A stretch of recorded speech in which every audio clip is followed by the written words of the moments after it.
আমার শ্রী বানানোর হাতেখড়ি টট্টরার বিশাখার বাড়ির কালী পুজোয়। বছর 10 আগের কথা। জয়িতা আর আমি লেগে পড়েছিলাম প্রথমবার শ্রী বানাতে। সেবার ছোট্ট একটা গণেশ বানিয়েছিলাম, কিউট হয়েছিল। তারপর থেকে আমি আর জয়িতা এই কবছরে নানান রকম শ্রী বানাতে বানাতে হাত পাকিয়ে ফেলেছি। তো এহেন প্রো আমাকে শাশুড়ি ঠাকুরন বললেন নেহার বিয়ের শ্রী বানাতে হবে। যদিও সেদিন আমার হাতে সময় ছিল একেবারে কম, কারণ টফি আর আমার special stress relief barking appointment ছিল।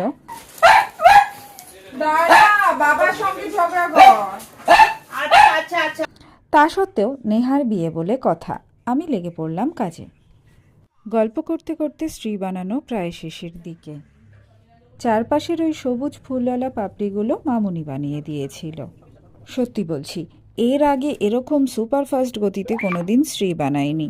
এর দিন সকাল সকাল সাজুগুজু করে শাক আর উলুধ্বনি দিয়ে আমরা বেরিয়ে পড়লাম বিয়েবাড়ির উদ্দেশ্যে।